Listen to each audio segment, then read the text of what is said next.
Fala pessoal, tudo bem com vocês? Meu nome é José, sejam bem-vindos a mais um curso da Wave que está começando agora. Bom, se você é visitante, nos visita pela primeira, segunda ou terceira vez, seja muito bem-vindo, fique à vontade, que aqui você está em casa.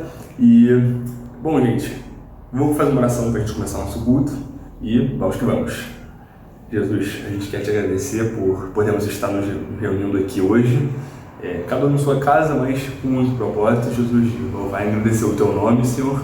A gente quer te pedir para que tu venhas estar ministrando os nossos corações, Senhor, para que tu possas dizer a nós, Senhor, o que tu tens para nos dizer, Senhor. Usa cada um da forma que tu tens preparado para ser usado, Senhor, e enche nossos cálices, Jesus, para que a gente possa transbordar esse amor imensurável que vem de ti, Jesus. É o que eu te peço nesse momento, e desde já te agradeço. Em teu nome, amém. Bora pro culto.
Oi pessoal, meu nome é Vitor. Eu vou compartilhar com vocês bem rapidinho um testemunho que eu já tive a oportunidade de contar na Wave uma vez ano passado, e espero que esse testemunho alcance novas pessoas e que seja um momento edificante e abençoador para vocês. Eu me formei em 2015, mais ou menos na metade do ano, e 2015 foi um período de recessão econômica no Brasil, então o mercado de trabalho estava bastante complicado. Eu me formei desempregado, eu tentava participar de processos seletivos, mas não conseguia avançar muito, e eu fiquei sabendo que ia sair o edital de um concurso bacana no final daquele ano. Então, eu me formei, participei de processos seletivos e também fiquei estudando. Saiu o edital, eu descobri que o cargo para o qual eu estava estudando tinha sido extinto, então todo o estudo que eu vinha fazendo até aquele momento ia ser de pouco proveito. Então eu tive que escolher um outro cargo dentre as opções que eram oferecidas lá no edital. Escolhi um que tinha 3 vagas. Comecei a estudar para ele, comprei um pacotezinho para ficar estudando e no decorrer do tempo eu descobri que um dos professores desse pacote estava com problemas pessoais, ele não ia poder dar a matéria que eu tinha comprado. Logo em seguida saiu a relação candidato e vaga do concurso e eu vi que ia ser uma disputa bastante complicada e várias outras situações foram acontecendo que foram minando o meu ânimo e minha força. E eu criei para me organizar um planejamento de estudos em casa e estudava diariamente, mas antes de eu começar a estudar, eu sempre tinha o meu momento de devocional, onde eu lia a Bíblia, orava, e isso era fundamental para me dar forças para continuar, para ter ânimo naquele momento tão difícil. E foram momentos bastante especiais para mim, esses momentos de devocional. Deus falou muito ao meu coração e queria compartilhar com vocês brevemente uma passagem que me tocou nessa época. Ela é assim, está em Êxodo 10, versículos 1 e 2. Vá ao faraó, pois tornei obstinado o coração dele e o dos seus conselheiros, a fim de realizar estes meus prodígios entre eles, para que vocês possam contar a seus filhos e netos como zombei dos egípcios e como realizei meus milagres entre eles. Assim vocês saberão que eu sou o Senhor. Eu fiquei muito feliz quando eu li essa passagem, porque eu sabia que o que estava acontecendo comigo seria para eu dar testemunho depois para os meus amigos, familiares e a minha descendência sobre o que Deus iria fazer na minha vida. Eu não sabia o que ele iria fazer, mas eu sabia que seria algo grandioso. Poderia ser passar ou não no concurso, mas eu sabia que Deus iria agir. E isso seria para eu dar esse testemunho e saber que Ele é o Senhor. Bom, aí o tempo passou, fiz a prova, saiu o resultado, eu descobri que eu fiquei em 5º lugar. Como eu disse antes, eram 3 vagas, então não passei. Só que eu fiquei muito feliz porque tradicionalmente esse órgão para o qual eu prestei concurso, ele costuma chamar 50% a mais do número de vagas. Então, se eram 3 vagas iniciais, eles poderiam chamar 4,5 pessoas, né? 50% a mais de 3. E como eu estava em 5º, se eles chamassem 50% e arredondassem para cima, eu entraria.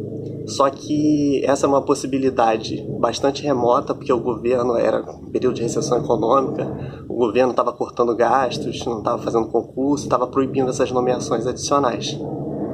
Então, próximo de chegar no fim da validade do concurso, saiu esses 50%, arredondaram para cima, eu fiquei em 5º e consegui passar. O que eu quero tirar dessa história toda é que Deus, a minha realidade é diferente da você que está me ouvindo, mas Deus, Ele quer realizar coisas na sua vida, como está na passagem que eu li em Êxodo, para que você possa conhecê-lo e para que você possa saber que Ele é o Senhor e para que depois você possa dar testemunho do que Ele fez na sua vida. E essa ação maravilhosa de Deus, ela independe do seu contexto, da sua realidade e do cenário que você está enfrentando. Então, e que vocês busquem também essa presença do Senhor, essa comunhão com o Senhor, por meio da leitura da sua palavra, participação da igreja, oração, para vocês terem esses momentos preciosos, onde Deus pode falar ao seu coração por meio da sua palavra, da oração, e para que vocês tenham esse descanso de saber que a sua vida está nas mãos dele. Tá bom? Espero que vocês tenham sido abençoados. Bom, pessoal, estamos começando agora o nosso momento de dízimos e ofertas. É um momento muito importante, porque é onde a gente pode estar dando um pouquinho do que é nosso em prol do nosso próximo. E é mais direcionado da casa, mas se você é visitante, fique à vontade para participar. Em algum canto da tela vai aparecer a conta da igreja, então você pode fazer seu depósito, sua transferência, enfim. E esses fundos são todos arrecadados para darem suporte financeiro aos projetos sociais da Igreja Betânia. Lá no Instagram da igreja você pode conferir tudo que a Igreja Betânia vem realizando, é muito bacana e vale a pena.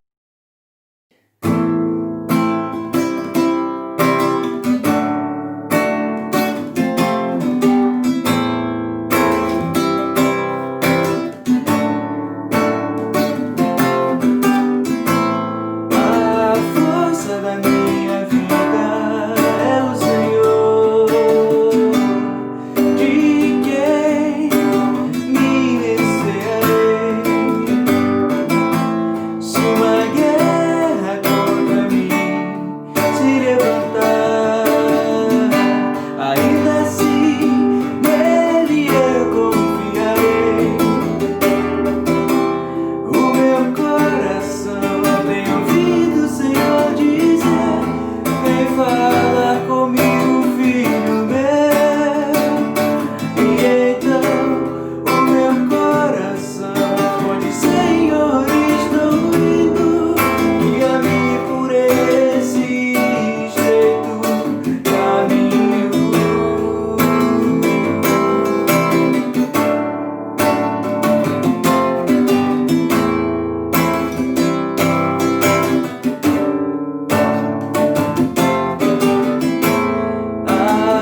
E aí, galera, tudo bom?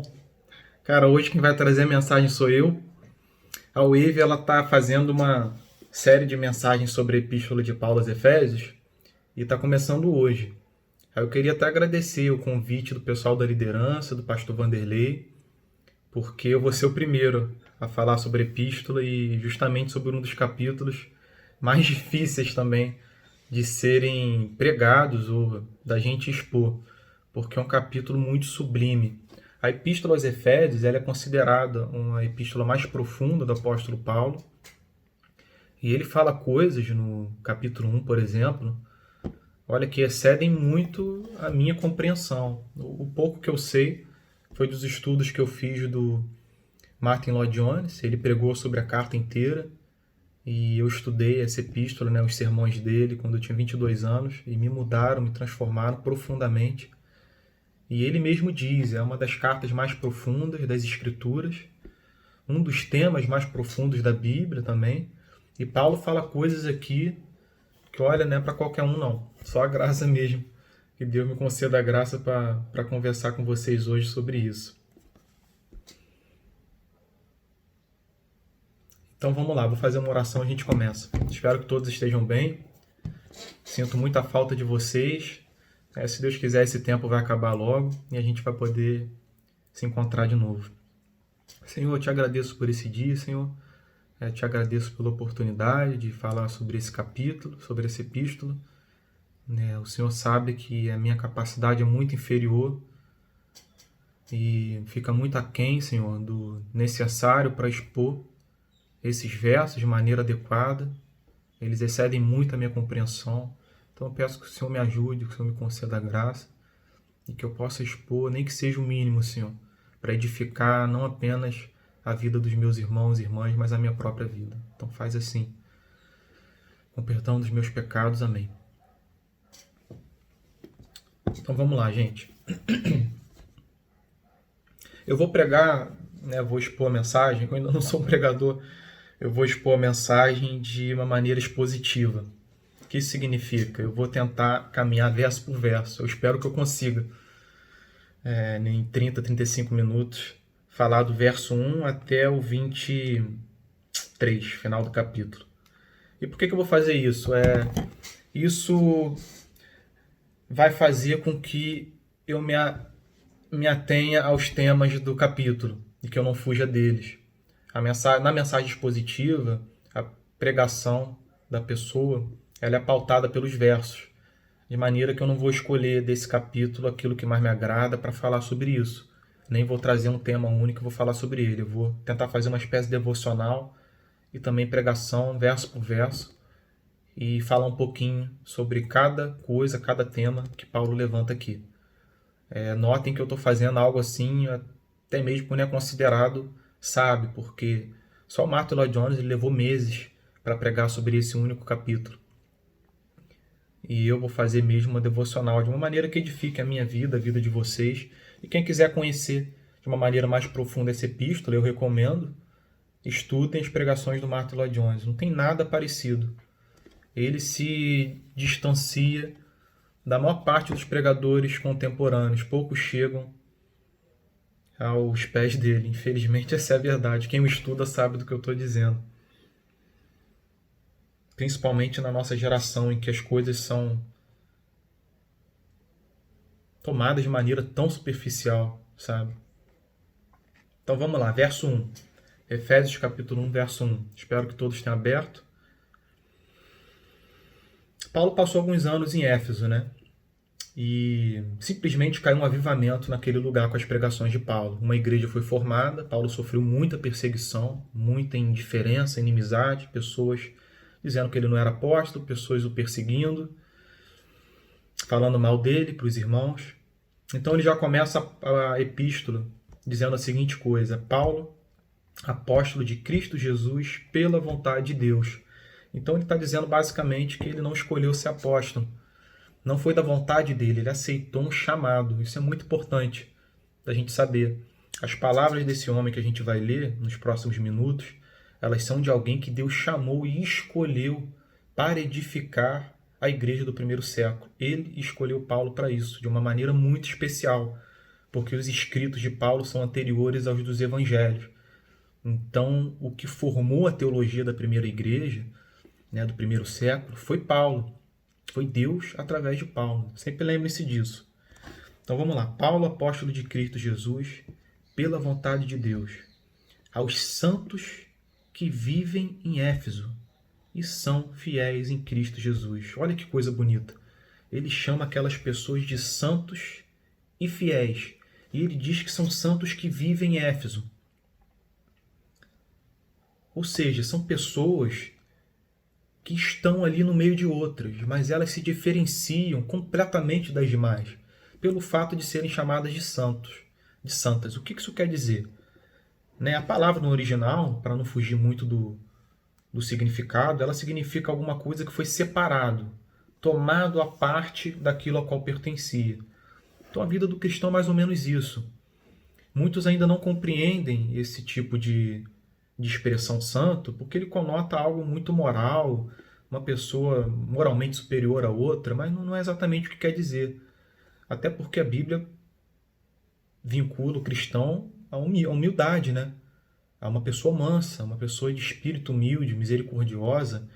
Então, ela não deveria ser uma pessoa que pensa ser moralmente superior demais. Deveria ser uma pessoa humilde. Mas o fato de ser chamado de santo é justamente porque Deus ele fez uma mudança na vida dessas pessoas. Como explicar a vida dessas pessoas de Éfeso? Pessoas idólatras, pessoas que adoravam uma série de coisas que para nós é sem sentido, pessoas envolvidas nas mais diferentes áreas da vida que não tinham nada a ver com o Evangelho. E Paulo vai, prega e transforma a vida de um grupo de pessoas, um avivamento cai, uma igreja formada. Isso significa que essas pessoas foram separadas, elas como se elas estivessem num rumo, num caminho, e Deus as tirou dali, colocou em outro, sabe? Foi isso que aconteceu com essas pessoas. E isso que acontece em todas as gerações, com aqueles que Deus alcança, que Ele transforma. Tem que haver uma mudança de vida. Isso é ser santo, é a gente ter sido separado, uma mudança de vida ter ocorrido em nós. Aos santos que vivem em Éfeso, é interessante ele dizer que não são de Éfeso, né, mas que vivem ali. Porque o cristão não pertence a esse mundo, gente. Ele pertence ao reino de Deus. E são fiéis em Cristo Jesus. O fato da gente ter sido santo, separado, foi justamente para crer em Cristo, né? E Deus nos regenerou, Deus transformou as nossas vidas e nos deu o dom da fé. Então isso tem que ser uma das maiores características dos santos, a fé em Jesus Cristo. Sempre desconfie de você mesmo. Se você tem, por mais importante, ou se você tem um mau apreço por algum pastor, algum personagem bíblico, até mesmo Deus, o Pai, do que por Cristo. Cristo ele tem que ser o centro de nossas vidas. E eu digo isso porque até mesmo para ter uma relação com Deus, um conhecimento maior com Deus, o caminho é Jesus. Deus se revelou única e exclusivamente, de uma maneira toda especial, através do seu Filho. De modo que a maneira que Deus se revela através da natureza, de um nascer, do pôr do sol, de uma lua cheia em cima do oceano, é diferente da maneira que ele se revela através de Jesus.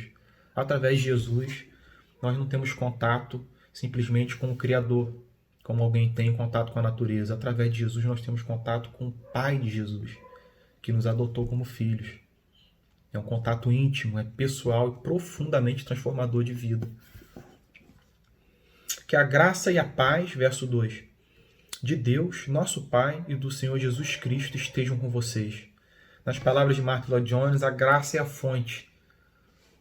E a paz, ela é o fluir das águas. A paz é o objetivo. A graça é de onde parte tudo.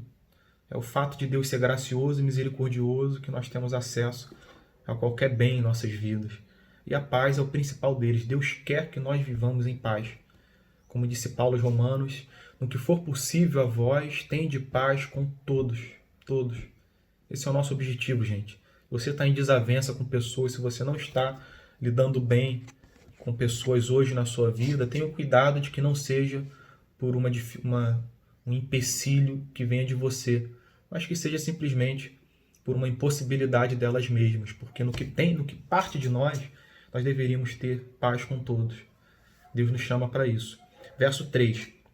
Bendito seja o Deus e Pai de nosso Senhor Jesus Cristo. Do verso 3 ao verso 6, Paulo vai discorrer sobre o Pai. Do verso 7 ao 13, ele vai discorrer sobre o Filho. E do 13 em diante, ele vai falar sobre o Espírito Santo. Ele está expondo a teologia aqui de uma maneira muito sublime, profunda, que eu não tenho condição de expor de maneira adequada para vocês. E do verso 15 até o final do capítulo, que é o verso 23, ele vai fazer uma oração e um pedido a Deus pelos Efésios. Então no 3 ele diz assim: Bendito seja o Deus e Pai de nosso Senhor Jesus Cristo, que nos abençoou com todas as bênçãos espirituais nas regiões celestiais em Cristo. Isso com certeza causava uma grande mudança e perplexidade na mente dos irmãos daquela época, principalmente os judeus. Porque o que era comum no Antigo Testamento era que a bênção de Deus estivesse vinculada àquilo que era material. Então você vai ver, por exemplo, Deus abençoando Abraão dessa maneira, abençoando Jó dessa maneira, Salomão, Davi. Mas no Novo Testamento a gente tem uma visão mais profunda e uma mudança na forma que Deus abençoa o seu povo.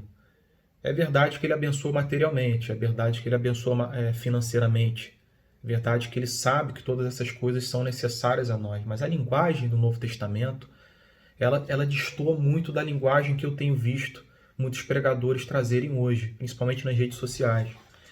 Eles declaram coisas que fogem muito daquilo que o próprio apóstolo Paulo diz, como, por exemplo, tendo o que comer e com o que se vestir, estejais contente.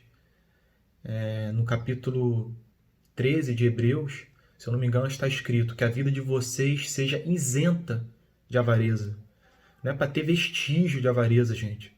Se Deus vai conceder riqueza para mim ou para um de vocês, não deve ser por desejo nosso, mas por livre e espontânea vontade dele, para que nós tenhamos com que acolher, ou ajudar os nossos irmãos mais humildes. Mas aquele que deseja grandes coisas, mesmo que as encontre, saiba que isso não significa que seja o favor de Deus sobre a vida dele. O favor principal de Deus sobre a vida do seu povo, na nossa geração, em todas as gerações a partir do primeiro século, é o favor espiritual, que são as bênçãos espirituais. Eu sei que esse é um tema difícil e deve ter gente que já está incomodada com o que eu falei. Mas o que eu estou falando é bíblico, não é uma opinião minha, não é subjetivo. É um fato. Os discursos de Cristo, a própria pregação do Sermão da Montanha, as bem-aventuranças, são todas bênçãos espirituais, gente. Bem-aventurados humildes de espírito, bem-aventurados misericordiosos, limpos de coração, bem-aventurados os que choram, os que são perseguidos por causa da justiça. Sabe, é tudo coisa espiritual. Eu acho que a gente deveria sempre partir do princípio de buscar o reino de Deus e todas as demais coisas nos serão acrescentadas. Eu acho que qualquer coisa que passa disso eu já desconfio. Seja de quem for, eu já desconfio. Principalmente quando a pessoa declara que Deus vai acabar com teus dívidas, que vai te dar casa, vai te dar carro. A Bíblia não fala nada disso. Isso é subjetivo, isso é da pessoa. Verso 4. Antes da fundação do mundo, notem que uma das particularidades de uma mensagem expositiva é de que eu sou pautado pelo que o versículo vai trazer. E aqui ele está trazendo a eleição, está trazendo a predestinação. De uma maneira que eu não posso fugir desse tema. Antes da fundação do mundo, ele está falando de eleição, o apóstolo Paulo. Deus nos escolheu nele para sermos santos e irrepreensíveis diante dele. Sendo o mais objetivo e claro possível. Deus pensava em mim e pensava em vocês enquanto ainda estava criando Adão e Eva. Ele já me tinha em sua mente, em seu coração. Ele já tinha vocês, ele já tinha a Igreja Betânia, o nosso querido pastor Tel. Ele já tinha todos em seu coração, de maneira que ele nos amou antes da nossa existência. Ele pensou em nós, em nossa vida, em nossa salvação, gerações e milênios antes de chegar ao dia do nosso nascimento. Deus nos escolheu, está falando de eleição, gente, nele para sermos santos e irrepreensíveis diante dele. Ou seja, ele elege com objetivo. Ele elege para que nós sejamos santos e irrepreensíveis. É claro que isso não significa que é algo que vai ser feito imediatamente em nossas vidas, é um processo. Mas esse processo tem que ser observado na minha vida e na vida de vocês. Nós vamos ser julgados por isso. Quem pensa que não haverá julgamento, não é essa a linguagem da Bíblia. Haverá um julgamento. E Deus elege, Ele transforma a vida dos seres humanos para que nós, gradualmente, avancemos na semelhança da vida e da conduta de Jesus. De maneira que eu tenho que olhar para o ano passado, para o ano retrasado, e dizer, a minha vida mudou, sabe? Embora mesmo tenha mudado pouco, eu progredi na vida cristã. Eu não sou mais o mesmo que eu fui no ano passado. Esse é o objetivo da eleição. Eu sei que a eleição levanta várias perguntas difíceis, mas elas não podem ser respondidas aqui. Eu nem tenho tempo para isso. Mas as classes da EBB fazem muito bem esse papel. Verso 5. Em amor, nos predestinou para Ele. Predestinação, mais uma vez. Para sermos adotados como seus filhos, por meio de Jesus Cristo, segundo o propósito de sua vontade, para louvor da glória de sua graça, que Ele nos concedeu gratuitamente no amado. Notem que parece que está faltando palavra para o apóstolo Paulo, né? Adjetivos, para ele descrever a grandiosidade dessa graça. Ele está dizendo, sendo muito objetivo, que Ele nos predestinou para sermos santos e irrepreensíveis e adotados para fazermos parte da família de Deus. Esse é o objetivo de Deus, que nós sejamos seus filhos, como Jesus Cristo é. E ele termina o verso 6 falando algo muito importante. Para louvor da glória de sua graça, que Ele nos concedeu gratuitamente no amado. Sempre que vocês lerem sobre o Senhor Jesus, que vocês lerem os evangelhos, sempre que vocês verem as pessoas ignorando, sendo indiferentes com Jesus, tentando pegar Ele em alguma contradição, tentando achar nele algum pecado, sempre que vocês virem as narrativas de quando Ele foi insultado, caçoado, quando ele apanhou dos policiais da época, dos guardas, através de um abuso de autoridade terrível, quando ele foi humilhado, quando colocaram a coroa de espinho na cabeça dele, ele foi chicoteado, morto, torturado. Lembre que isso foi feito com o amado de Deus. Isso não foi feito com um mero ser humano. Isso foi feito com aquele em quem Deus tinha todo o seu prazer. Aquele em quem Deus se deleitava infinitamente com todo o seu ser, o seu próprio Filho, amado com A maiúsculo. Verso 7. Nele temos a redenção. Aqui o apóstolo Paulo vai passar a discorrer sobre o Filho e não mais sobre o Pai. Nele, em Jesus, temos a redenção, pelo seu sangue, a remissão dos pecados, segundo a riqueza da sua graça. Ele está dizendo que nós fomos salvos e perdoados, libertos ou livres da nossa condenação pelo sangue de Jesus, exclusivamente pelo sangue. Jesus não tinha 5, 6 opções para nos salvar. A opção era Ele derramar o seu sangue. E Ele voluntariamente veio ao mundo e morreu por nós na cruz. Esse era o único meio. Como diz o Antigo Testamento, sem derramamento de sangue, não há remissão de pecados. A nossa condenação e, consequentemente, o nosso perdão, ele só era possível se um sangue precioso fosse derramado em nosso lugar, capaz de perdoar todo o povo de Deus. Não exclusivamente uma ou duas pessoas, mas todos nós. Tão precioso é o sangue de Jesus. Verso 8. Que Deus derramou abundantemente sobre nós em toda a sabedoria e entendimento. Ele nos perdoou, nos livrou da condenação e derramou abundantemente sobre nós essa graça pela qual Paulo caracteriza aqui de uma grande sabedoria, em toda sabedoria e entendimento. Notem que ele não está falando exclusivamente sobre conhecimento. Embora a sabedoria, para alguns, seja a mesma coisa que entendimento, a sabedoria no Novo Testamento e no Antigo, ela está vinculada à conduta e não ao conhecimento. Então você vai encontrar muitos exemplos disso em Provérbios e principalmente na Epístola de Tiago, onde Tiago diz que a sabedoria é dom de Deus, que vem do alto. Não é algo que a gente possa conseguir com as próprias forças. Deus concede sabedoria. Lembram que Salomão pediu e Deus deu? É justamente isso. A sabedoria não é a mesma coisa que ler muitos livros. Alguém pode ser um erudito, ser um grande teólogo e não ter um pingo de sabedoria. A gente tem história sobre pessoas assim ao longo da história da igreja.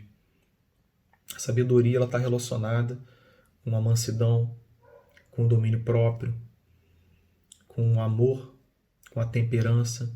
Você vai ver alguns adjetivos vinculados a ela na Epístola de Tiago. E depois ele diz que entendimento também. Aí a gente já pode supor que é um discernimento, um conhecimento, né?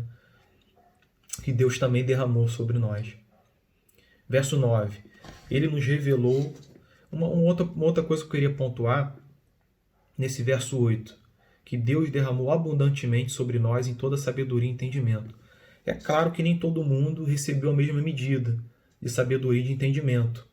E a minha fica muito aquém do que era a sabedoria do Martin Lloyd-Jones ou de outros pastores que eu amo, até mesmo de pessoas hoje, né, contemporâneas meus que eu admiro.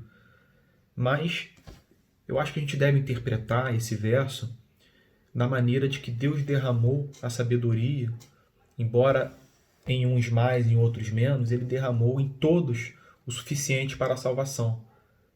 Então é nosso dever buscar por mais. Mas o que Deus fez por nós foi nos capacitar de compreender que Jesus é o Filho de Deus, de ter aquele conhecimento que só é possível através da revelação de Deus.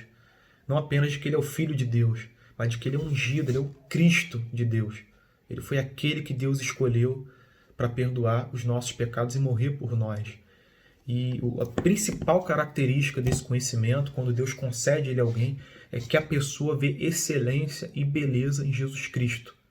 Jesus Cristo é, como disse Salomão, o lírio dos vales. Um jovem entre 10.000. Ele é uma árvore especial dentro de um bosque que tem várias árvores. Ele se torna alguém especial em nossa vida, de uma maneira sobreexcelente, perfeita e sublime, sabe? Então, se você ainda não tem esse conhecimento, ou se Jesus não é doce, amável, se ele não é excelente para a sua vida, trate de buscar por isso, porque disso depende a nossa vida cristã. Sem isso não há cristianismo. O cristianismo ele se caracteriza por ser centrado na vida de Jesus, não apenas por uma admiração por Jesus, mas de um profundo amor por ele. Verso 9. Ele nos revelou o mistério da sua vontade, segundo o seu propósito, que ele apresentou em Cristo, de fazer convergir nele, na dispensação da plenitude dos tempos, todas as coisas, tanto as do céu como as da terra. Olha que coisa grandiosa. Paulo está dizendo que Deus tem um propósito e um mistério que foi revelado em determinado tempo da história da humanidade. E esse mistério consiste no fato de que Deus, na criação, ela não foi feita, a criação ela não é uma linha que segue infinitamente, sem rumo.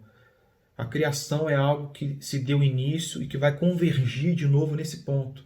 Por que vai convergir? Porque todas as coisas foram feitas, tudo foi criado por meio de Jesus. E tudo voltará a convergir naquele por meio do qual tudo foi feito, que é o Senhor Jesus. Então tudo foi feito para Cristo, tudo foi feito por Cristo, e tudo um dia convergirá em Cristo. Não é à toa que a Bíblia diz que ele será o juiz. Quem estará sentado no trono e julgará as nações vai ser o próprio Cristo. Que coisa grandiosa, né, gente? Como isso deveria gerar temor, uma reverência na nossa vida.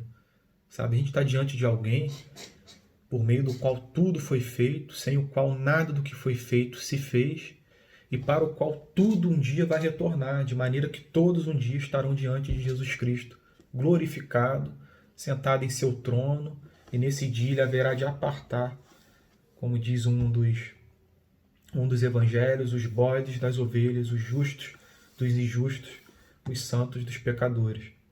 Que nós vivamos de maneira digna para encontrar misericórdia nesse dia.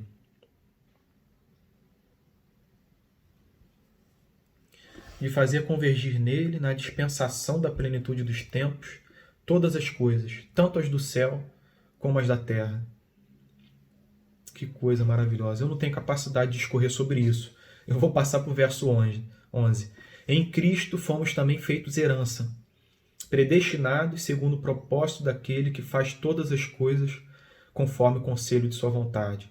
Deus não precisa de conselheiro, Deus é o seu próprio conselheiro. Tudo que Deus faz, Ele faz e os seus dons são irrevogáveis. Deus não se arrepende, Deus não volta atrás. Deus faz tudo aquilo que quer e continuará a fazê-lo. E ninguém pode mudar os seus planos, ninguém pode alterar o seu objetivo, nem mesmo Satanás e os seus anjos, nem as piores ideologias da história da humanidade, nem mesmo a morte, nem a vida, nem nada pode nos separar dos planos de Deus e do amor que Ele tem por nós. Lembre-se disso, que Deus faz tudo de acordo com a sua própria vontade, a fim de sermos para o louvor da sua glória, nós, os que de antemão esperamos em Cristo. E aqui, a partir do verso 13, ele começa a discorrer sobre o Espírito Santo. É uma parte muito bela. Esse verso 12, ele traz uma informação muito interessante. Ele termina dizendo, nós, os que de antemão esperamos em Cristo. Eu acho que se tem uma coisa que deveria caracterizar a vida do cristão, é de que ele aguarda a volta de Jesus. Sabe? De maneira que a nossa vida não pode ser caracterizada por Jesus, agora não. Jesus, eu tenho os meus sonhos, eu tenho os meus planos. Você tem que se perguntar, o que caracteriza a sua vida? É Jesus espera ou volta Jesus? Você deseja mais a sua volta ou você prefere que ela seja adiada? Isso deveria ser uma reflexão humilhante para a maioria de nós, principalmente pelo fato de que, na maior parte da nossa vida, a gente tem um profundo apego por esse mundo. Um apego grande e geralmente a nossa vida destoa muito da linguagem do Novo Testamento e do Antigo Testamento, sabe? Eu espero que essa mensagem nos leve a uma medida maior de arrependimento, a uma mudança de vida, a observarmos em nós que a gente se importa mais com esse mundo e com a nossa própria vida do que com o reino de Deus. Porque quem não vê que isso é verdade, precisa ver melhor. Verso 13. Nele também vocês, está falando de uma outra pessoa, depois que ouvir a palavra da verdade, o evangelho da salvação, tendo nele também crido, receberam o selo do Espírito Santo da promessa. O Espírito é o penhor da nossa herança, até o resgate da sua propriedade em louvor da sua glória. Gente, isso aqui é sublime, é simplesmente maravilhoso. Paulo diz que o Espírito Santo é o selo, é aquela coisa que marca, que caracteriza algo, sabe? É uma marca que Deus deixa.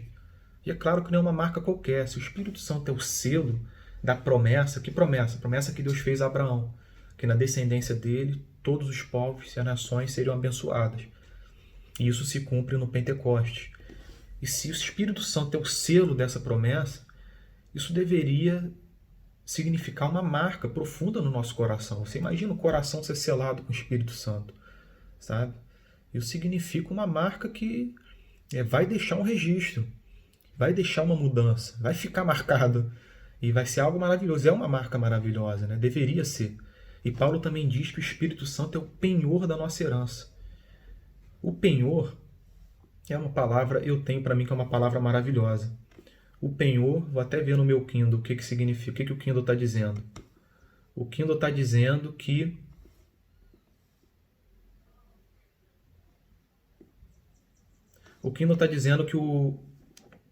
que o penhor ele é algo de valor entregue com o objetivo e com o fim da garantia de que aquilo que foi adquirido, de que a propriedade, vai ser tomado, vai ser resgatado. Então, o penhor do Espírito Santo significa que Deus deu uma primeira parcela. É uma garantia, é algo certo. De maneira que Deus está dizendo, eu entrego o Espírito Santo ao coração deles para que eles tenham certeza de que eu voltarei para resgatar o que é meu. Eu voltarei para resgatar aquilo que me pertence. O Espírito Santo é isso. Ele não é apenas o selo, aquela marca que Deus dá no coração, mas ele também é um penhor, é uma garantia de que Deus vai retornar para nos resgatar e para que para sempre vivamos com o Senhor. Até o resgate de sua propriedade. Olha que coisa linda. Nós somos propriedade de Deus. Você tem ideia do que é viver com conhecimento de que nós somos propriedade de Deus? Gente, era para a gente viver feliz, era para a gente viver contente, era para a gente não se preocupar tanto com os nossos problemas, com as nossas dificuldades. O Criador do universo, dos céus e da terra, do oceano, sabe? O Criador do Sol, do sistema solar.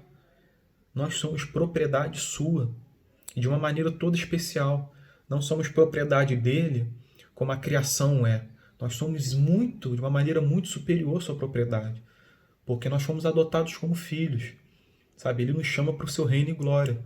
E toda uma nova criação vai ser feita justamente por amor a nós, para que nós vivamos em comunhão com ele e com Jesus. Isso deveria desembaraçar a gente dos maiores problemas que a gente tem hoje.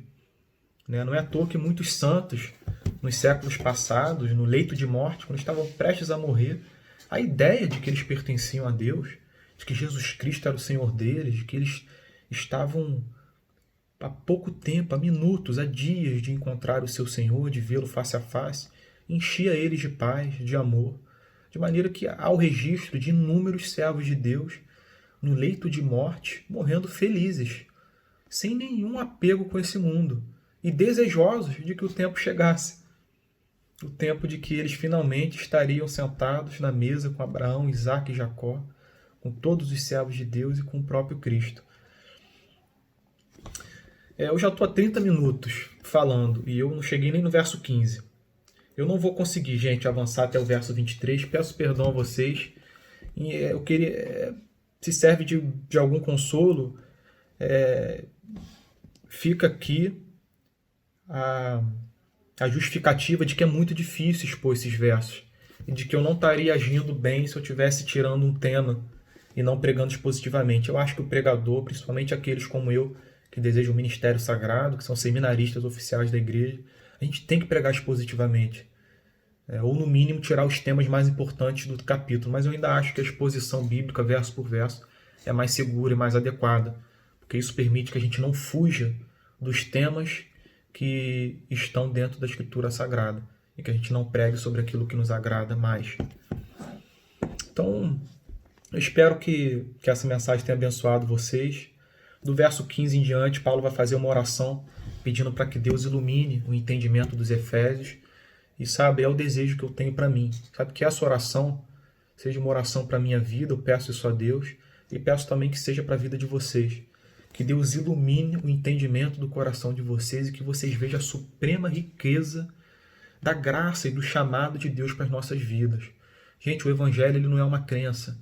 Eu creio nisso, como alguém diz que é budista, como alguém diz que é espírita. O Evangelho, sabe, ele é a explicação da vida humana. É a única coisa que explica isso. É a única coisa que dá sentido para a vida. E ela não apenas explica a vida, mas também traz um grande peso junto com uma leveza. A leveza é o fato de que nós somos criação de Deus, estamos na sua mão. Mas o peso é o fato de que nós seremos cobrados pela vida que vivemos. Todos os seres humanos haverão de responder pelos atos que fizeram através do corpo. Todas as gerações um dia estarão reunidas diante de Cristo e terão que prestar contas para com aquele que é sábio e justo para nos julgar. Então que vocês vivam com ambos o temor e a simplicidade de Deus no coração. Nunca um em detrimento do outro. Essas coisas andam juntas. De uma maneira que o cristão mais simples da face da terra vai ser o cristão que mais teme a Deus. E o cristão que mais teme a Deus será a pessoa mais humilde, de coração mais singelo que a gente possa conhecer. Essas coisas elas caminham juntas. A simetria na vida cristã. Eu queria terminar, já tem 34 minutos de mensagem, eu queria terminar lendo uma das histórias mais lindas, talvez a história que eu considero mais linda nas Escrituras, que é a despedida de Paulo com os presbíteros de Éfeso. Justamente as pessoas que estamos estudando, a igreja que estamos estudando. No capítulo 20 de Atos, a partir do verso 17, a gente tem a despedida. Paulo estava se dirigindo para Jerusalém e ele queria aproveitar a festa de Pentecostes, chegar a tempo dela e não se atrasar. Então ele decide não aportar em Éfeso. e decide aportar em outro lugar e enviar uma mensagem para que os presbíteros viessem ao seu encontro. E diz assim, no verso 17: De Mileto, Paulo enviou uma mensagem a Éfeso, pedindo aos presbíteros da igreja que se encontrassem com ele. E quando chegaram, Paulo lhes disse, olha que coisa linda: Vocês sabem como me conduzi entre vocês em todo o tempo, desde o primeiro dia em que entrei na província da Ásia, servindo o Senhor com toda a humildade, com lágrimas e com as provações que me sobrevieram pelas ciladas dos judeus. Vocês sabem que jamais deixei de anunciar o que fosse proveitoso e de ensinar isso a vocês publicamente e também de casa em casa, testemunhando tanto a judeus como a gregos o arrependimento para com Deus e a fé em nosso Senhor Jesus Cristo. E agora, impelido pelo Espírito, vou para Jerusalém, não sabendo o que ali vai me acontecer, exceto que o Espírito Santo, de cidade em cidade, me assegura que prisões e sofrimentos estão à minha espera. Porém, em nada considero a vida preciosa para mim mesmo, contanto que eu complete a minha carreira e o ministério que recebi do Senhor Jesus Cristo, de propagar o Evangelho da graça de Deus. E agora eu sei que todos vocês, em cujo meio passei pregando o reino, não mais verão o meu rosto. Portanto, no dia de hoje, testifico diante de vocês que estou limpo do sangue de todos, porque jamais deixei de lhes anunciar todo o plano de Deus. Cuidem de vocês mesmos e de todo o rebanho no qual o Espírito Santo os colocou como bispos, para pastorearem a igreja de Deus, a qual ele comprou com seu próprio sangue. Eu sei que, depois da minha partida, aparecerão no meio de vocês lobos vorazes, que não pouparão o rebanho, e que até mesmo entre vocês se levantarão homens falando coisas pervertidas para arrastar os discípulos atrás de si. Portanto, vigiem, lembrando que, durante 3 anos, noite e dia, não cessei de admoestar com lágrimas cada um de vocês. Agora, pois, eu os entrego aos cuidados de Deus e à palavra da sua graça, que tem poder para edificá-los e dar herança entre todos os que são santificados.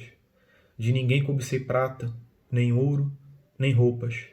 Vocês mesmos sabem que estas minhas mãos serviram para o que era necessário a mim e aos que estavam comigo. Em tudo tenho mostrado a vocês que, trabalhando assim, é preciso socorrer os necessitados e lembrar das palavras do próprio Senhor Jesus. Mais bem-aventurado é dar do que receber. Depois disso, eles, chorando, se agarraram no pescoço de Paulo e fizeram uma oração juntos. Esse era o amor de Paulo pelas pessoas que ele escreveu essa epístola. Eu não tenho sombra de dúvida que é o mesmo amor, que ele tem por nós. Gente, estudem a fundo essa epístola, leiam os sermões do Martin Lloyd-Jones, estudem teologia. A vida cristã ela é caracterizada pelo estudo das Escrituras e pela conduta de vida, de maneira que se você separar um do outro, você vai ter grandes problemas. Essa é a linguagem de todo o Novo Testamento, de todo o Antigo Testamento. Lembre do Salmo 1. Bem-aventurado é aquele que não anda no conselho dos ímpios, não se detém no caminho dos pecadores e não se assenta na roda dos escarnecedores. Antes, o prazer dele está na lei do Senhor, e nela medita de dia e de noite. Que Deus abençoe vocês. Um beijão. Fiquem com Deus.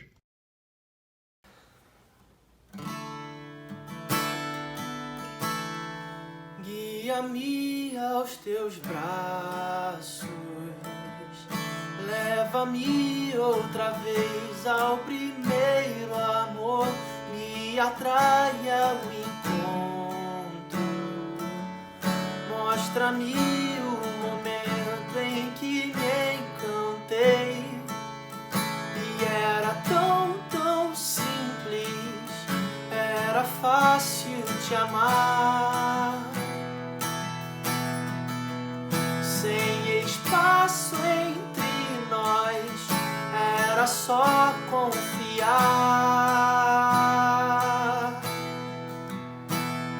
Estás mais perto que a minha voz.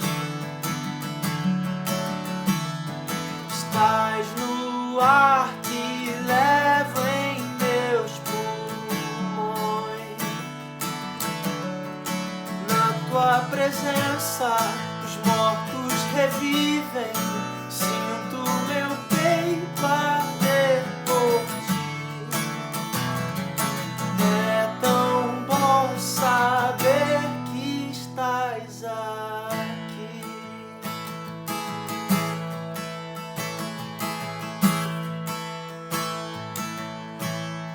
Aqui em teus braços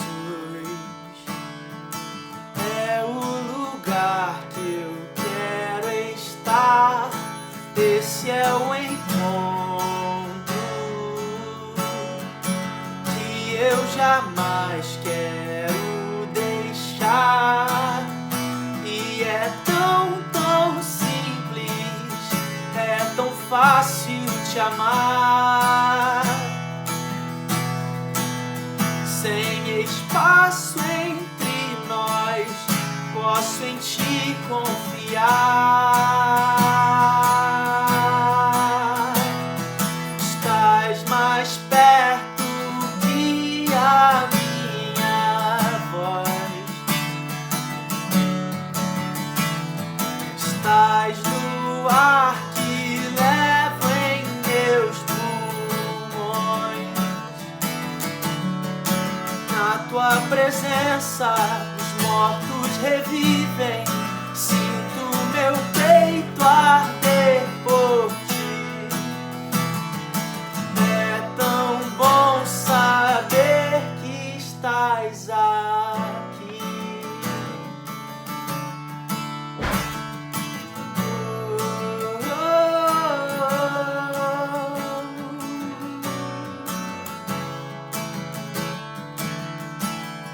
Aqui é sempre o meu lugar.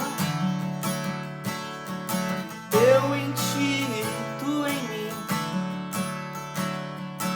Eu não tenho que provar. Tu me aceitaste assim. Aqui é sempre o meu lugar. Eu em ti, tu em mim. Eu não tenho que provar. Tu me aceitaste assim.